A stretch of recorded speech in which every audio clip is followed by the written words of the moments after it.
ایک دفعہ کہیں ایک خوشحال شخص رہتا تھا۔ اس کا ایک اکلوتا بیٹا تھا۔ ماں کے اکلوتے بیٹے ہونے کی وجہ سے ناز و نخرے میں پلا، یہاں تک کہ جوان ہو گیا۔ نہ کوئی ہنر نہ ہی کسی کام کا تجربہ، اسے ایک ہی کام آتا تھا اور وہ تھا باپ سے چھپا کر ماں کے دیے ہوئے پیسوں سے کھیل کود اور مستیاں کرنا اور سڑکوں پر وقت گزارنا۔ اور ایک دن صبح کے وقت باپ نے اسے آواز دے کر اپنے پاس بلایا اور کہا، بیٹے اب تم بڑے ہو گئے ہو اور خیر سے جوان بھی ہو، آج سے اپنی ذات پر بھروسہ کرنا سیکھو، اپنے پیسے کو بہا کر کمائی کرو اور زندگی گزارنے کا طریقہ سیکھو۔ بیٹے کو یہ بات ناگوار گزری۔ تقریباً اس نے غصے بھرے لہجے میں باپ سے کہا، مجھے تو کوئی کام کرنا نہیں آتا۔ باپ نے کہا، کوئی بات نہیں، اب سیکھ لو۔ تم آج ہی شہر روانہ ہو جاؤ اور یاد رکھو جب تک میرے لیے ایک سونے کے اشرفی کما کر نہیں لاتے لوٹ کر واپس نہ آنا۔ بیٹا گھر سے جانے کے لیے دروازے کی طرف بڑھ ہی رہا تھا کہ ماں بیٹے کے سامنے آ گئی۔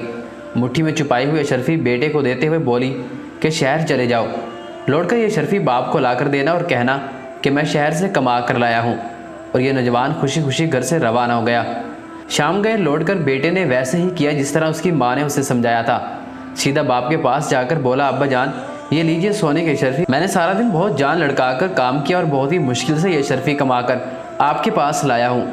باپ نے اشرفی کو لے کر کافی غور سے دیکھا، پھر جلدی آگ میں ڈال دی اور بولا، بیٹے یہ وہ اشرفی نہیں ہے جو میں نے تم سے مانگی تھی، تم کل سے دوبارہ کام پر جاؤ اور یاد رکھنا جب تک ایک اشرفی کما کر نہ لاؤ لوٹ کر واپس نہ آنا۔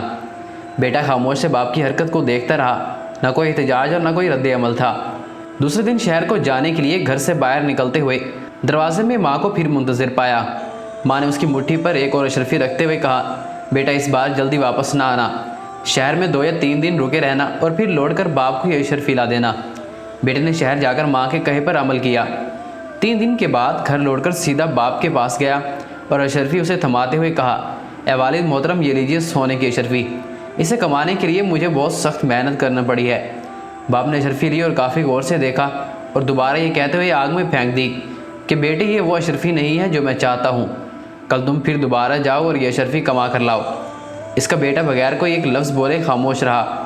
تیسری مرتبہ اس بار یہ نوجوان اپنی ماں کے جاگنے سے پہلے ہی شہر کی طرف روانہ ہو گیا اور وہاں 1 مہینہ رہا، اور اس بار 1 مہینے کے بعد حقیقی معنوں میں محنت و مشقت سے کما کر اشرفی کو نہایت حفاظت سے مٹھی میں دبائے مسکراتے ہوئے اپنے باپ کے پاس حاضر ہوا۔ اشرفی باپ کی طرف بڑھاتے ہوئے بولا، اے والد محترم میں قسم کھا کر کہتا ہوں کہ اس بار یہ اشرفی میرے پسینے کی کمائی ہے، یقین کیجئے اسے کمانے کے لیے مجھے بہت محنت کرنی پڑی ہے۔